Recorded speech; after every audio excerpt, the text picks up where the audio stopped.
চাঁপাইনবাবগঞ্জে অনুষ্ঠিত হলো এক প্রাণবন্ত গণিত উৎসব ম্যাথ অলিম্পিয়াড 2025। শনিবার সকাল থেকে দুপুর পর্যন্ত নবাবগঞ্জ সরকারি হরিমোহন উচ্চ বিদ্যালয়ের প্রাঙ্গণে এই আয়োজন করে ফুলকুড়ি আসর শহর শাখা। এতে অংশ নেয় বিভিন্ন বিদ্যালয়ের চতুর্থ থেকে নবম শ্রেণীর প্রায় 1300 শিক্ষার্থী। ভিন্ন শিক্ষা প্রতিষ্ঠানের শিক্ষার্থীদের সাথে এমন প্রতিযোগিতায় অংশ নিতে পেরে উচ্ছ্বসিত শিক্ষার্থীরা। এটা যেন প্রতি বছর হয়, এটা আমি প্রার্থনা করছি, যাতে আমরা প্রতি বছর এখানে অংশগ্রহণ করতে পারি। এই ধরনের প্রতিযোগিতার আগে অংশগ্রহণ করেছি, আর মূলত আমার নিজের জ্ঞানের ভান্ডারটা আর একটু প্রশমন করার জন্য মূলত এগুলোতে অংশগ্রহণ করা। এটার মাধ্যমে আমরা সবাই নিজেদের অভিজ্ঞতা বাড়াতে পারবো, আর এভাবে যদি আমরা প্রতিনিয়ত চর্চা করতে থাকি, অর্থাৎ প্রতি বছর যদি ফুলকুড়ি আসর এটা আয়োজন করে, তাহলে যেটা হবে আমরা আমাদের নিজেদের দক্ষতাটাকে আরও বেশি ইমপ্রুভ করতে পারবো। আমি সচরাচর অলিম্পিয়াডে অংশগ্রহণ করি না, তবে আজকে করলাম, এরপর থেকে চেষ্টা করব কিছু অর্জন করার। ম্যাথ অলিম্পিয়াডের মতো আয়োজন গণিতের প্রতি শিক্ষার্থীদের ভালোবাসা ও আগ্রহ বাড়াবে বলে প্রত্যাশা অভিভাবকদের। আমি চাচ্ছি যারা আয়োজন করছে তারা যেন প্রতি বছরই আয়োজনটা করে।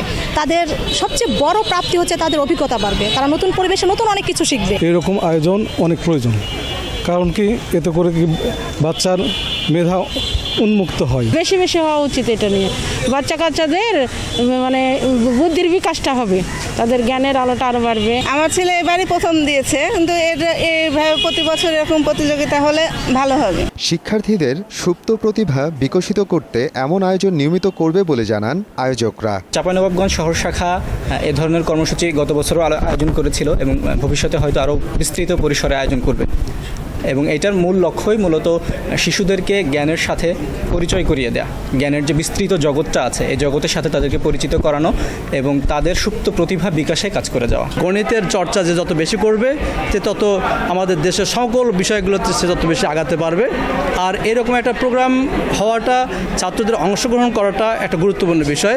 তারা এই প্রথমে একটা প্রতিযোগিতা অংশগ্রহণ করলো, এরপর আস্তে আস্তে আরও বড় ধরনের প্রতিযোগিতা তারা যেতে পারবে এবং গণিতের যে আলো, সে আলোয় বিকশিত হতে পারবে, এটা আমার বিশ্বাস। এমসিকিউ পদ্ধতিতে 50 নম্বরের এই পরীক্ষায় প্রতিটি শ্রেণী থেকে বিজয়ী ঘোষণা করা হয় 10 জন করে। মোট 60 জন শিক্ষার্থীকে দেয়া হয় পুরস্কার ও সনদপত্র।